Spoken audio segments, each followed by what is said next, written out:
a statement. Wow, just we're happy to be here.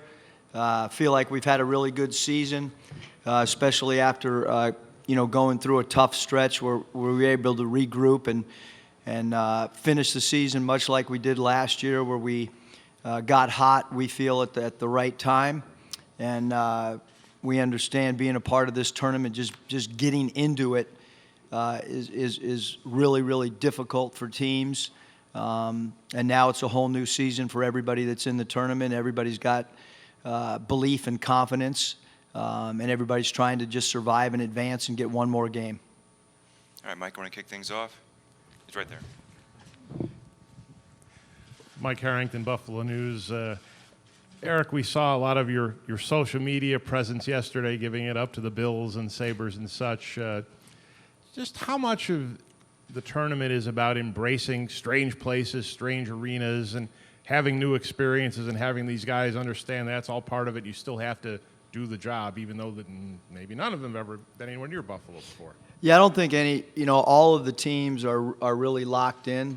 I'm not going to say that we're more locked in or doing more prep than anybody else, because I have tremendous respect for all the coaches, but we're not doing less. This will be our second practice for the day. We've already had several film sessions, but having said that, they're student athletes at the end of the day, and you want them to have life experiences. So going to Niagara Falls is, there's a reason. We were just in the back talking about the Sabres, and some of our guys didn't know that some of the historical significance of what that NHL organization has done. We told them about one of the great hockey goalies of all time. So we're back there even in the locker room trying to educate them and have fun with it.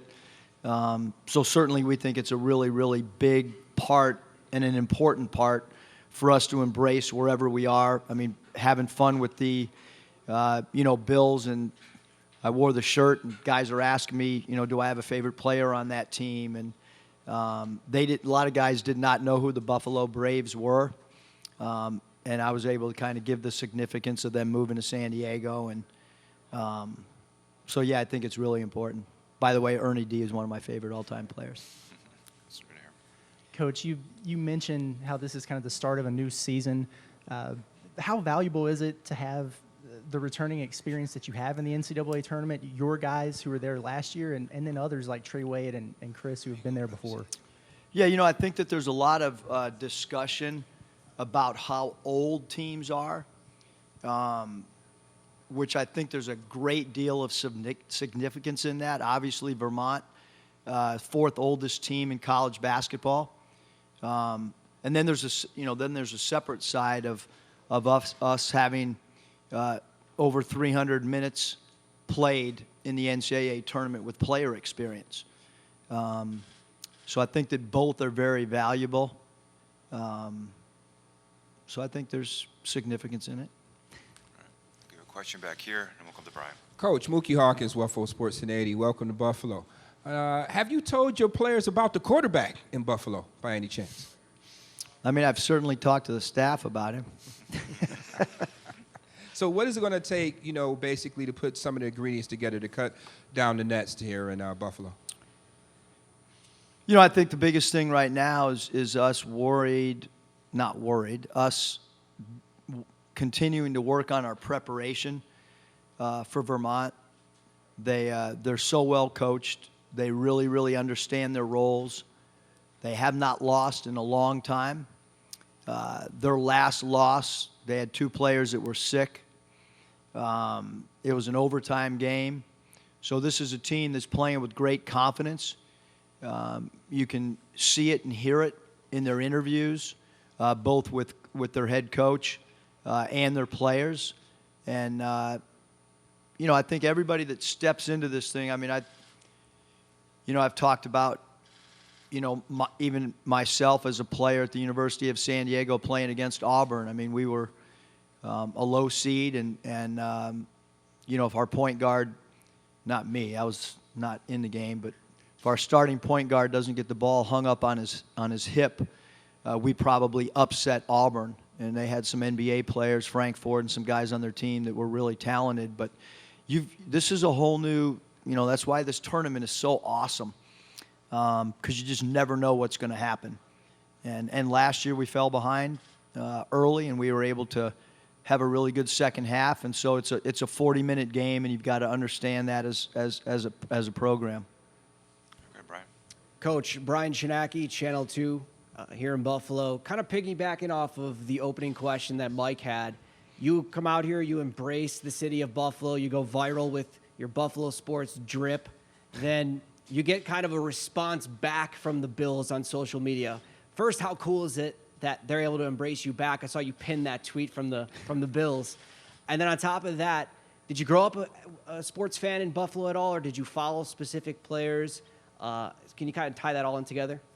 Yeah, I mean, I think anybody my age understands the significance of all the Super Bowls that, didn't go the Bills' way, but obviously, Marv Levy, I mean, he's a guy that I've studied, and when you're younger and you watch teams win a lot like they did, and their logo, growing up in San Diego, I mean, their logo was cool, but the Bills thing started during the pandemic, where I had gotten some NBA teams to send some masks and T-shirts, and I'd wear a different one every day to practice, and then I was able to talk to the team about, hey, here's some history on this particular team, whether it's the Boston Celtics or the Lakers or whatever, and we were able to have some fun dialogue. And the Bills were awesome. They sent me, which is the same shirts I wore the other day, they sent me a couple different shirts and some different masks. So I was able to break it out when we found out we were headed here to Buffalo. Meant to be. And Michael went there. Hey, Eric, how you doing? I hope your shoulder's feeling better. A decent Stanley, man, they waited 9 combined years to get here. How happy are you that, and they've obviously been key guys for you. Just how happy are you they're getting to play in the NCAA tournament, and how would you kind of maybe sum up what they've meant to the team this year and helping you get to this point? No, I mean, really happy for them, because if we weren't playing in this tournament, then they could call me a liar, because part of the recruiting pitch was we are going to the NCAA tournament. We don't know what's going to happen when we get there, but we have the talent, we have the culture that if you guys come and come to Arkansas, we're gonna give you an opportunity to play in this tournament, because if we don't make it, it's going to be self-inflicted. But both those guys have been absolutely phenomenal for us. You look at their seasons. There was a time where, I took Stanley out of the starting lineup, and then he worked his way back into it. And quite frankly, both of them, we need them to have good games to win in this tournament. We need both of them to have good games in order to win tomorrow. That's how important they are. DC's been a guy that we don't run any plays for, and he scores the basketball. And Stanley's done an incredible job of scoring it in the mid-range, scoring it in transition, and then also scoring the basketball from three-point range when defenses collapse on our dribble drive. We'll go back here. Coach, JD, J. Will, and Stanley Mude said that this Vermont team kind of reminds them of a UNI that they played way back early in the season. Not as fast as the SEC type of team. After playing, 20-plus SEC games against that fast pace that most teams like to play, how difficult is it to kind of teach, more of a half-pace game, a half-court game, and kind of slow everything down? Well, not all the SEC teams like to play fast. Texas A&M plays pretty doggone slow. But that's why that's why we scheduled our non-conference the way that we did. We felt it was important to be able to play teams that play a whole bunch of different styles. And we were able to do that, whether it's, Northern Iowa, whether it was Mercer, that, forced us to see some of our holes and to try to get guys to buy in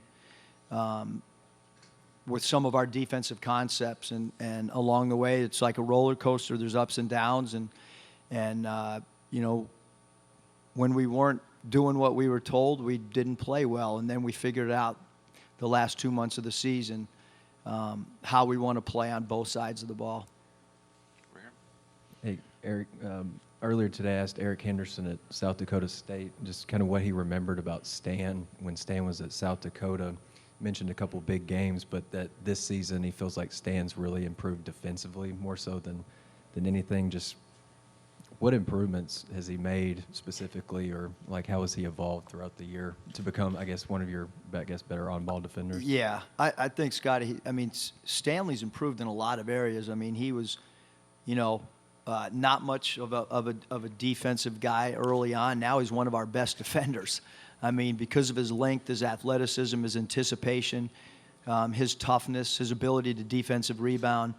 He's been assigned to some really difficult matchups, especially in SEC play, where he's going up against guys that can really score the ball, guys that are going to be playing beyond college. And he's done an incredible job defensively. And then the other area that he's much improved upon is, earlier in the year he was our kind of playing the backup five for us. When Jalen would come out, we would slide him from the power forward spot or the four spot over to the backup five. And now he's basically played for us small forward. And that's when we became a better defensive team, a longer team, a tougher team, and a way better defensive rebounding team. So he's gone from guarding fours and fives to now guarding twos and threes, and he's done a great job, stayed out of foul trouble, and altered a lot of shots for opposing teams' perimeter players. Go ahead, Jeff. Jeff Goodman. You've hit the portal for years now. You've done a good job with the portal. This year with the one-time transfer rule kicking in, how do you think that's affected you guys and kind of nationally with kids not having to sit out? Yeah, Jeff, I think that it's kind of been a game changer. There's been a lot of coaching changes, and as my wife and I were talking, it's much like the NBA now. As a coach, because of the ability to change your roster quickly, obviously in the NBA it's free agency, and then you might have a draft pick or two. Well, college basketball has turned into a little bit where, a lot of programs are only taking one or two freshmen, much like a first rounder and a second rounder, and then they're filling in with free agents, whether it be a transfer who's a second-year player or maybe a grad transfer. So I think it's leveled the playing field. I look at Vermont's team, and they have, Finn Sullivan from the University of San Diego, who I just found out a couple minutes ago that my son sat next to him in a class a couple years ago, my younger son. They have a George Washington transfer. So I think that across the board, it's really changed the complexion. I mean, if you watch Big 12 games and you see what Texas has done with their roster, and you see what Texas Tech has done, and Texas Tech's done an incredible job of finding the Davion Warrens and Adonis Arms and guys that maybe played at a lower level that have been able to contribute. So I think it's really changed everything in college basketball, meaning coaches and longevity and so on. Do you like the fact that kids don't have to sit out? Like it took you guys a little while to get going this year, where normally maybe you have that kid for a year in your system and you're able to kind of get it going a little bit quicker, maybe? Yeah, I think, Jeff, that the sit-out player, I look at the success stories, and I'm only talking about, the small sample size that I have. Caleb Martin, Cody Martin. The sit-out year was incredible. So many agents were telling him to leave Nevada. And we were telling them the benefits and the holes in their game, and we'll see what type of salaries those guys that were quote-unquote too old when they stayed an extra year, and how much it helped them, because it's really about, at the next level, longevity. And those two guys made incredibly smart decisions coming back to school when everybody was telling them they would be too old. But the people that were telling them that have never sat in a draft room and don't know what the conversations are like about second-rounders. I look at J.D. Note and how his sit-out year, how much that's impacted his growth as a player, and maybe what that growth wouldn't have looked like without him. He learned a whole new position, and there's a lot to go into that. And I look at, Jordan Caroline's sit-out year and the impact it's having on his European career. So I miss personally the player development year because I think it's really good for the player. But I do think movement, player freedom is the way it should be. It really should be, because that's the way of our world right now. When I grew up, everybody went to one high school. Now guys go 3 or 4 high schools. When I was growing up, well, there wasn't even AAU then, but there was Junior Olympics. You played on one Junior Olympic team, and that was it. Now guys are playing for 7, 8 AAU teams, over the course of a 4-year time frame. So that's how college basketball should be.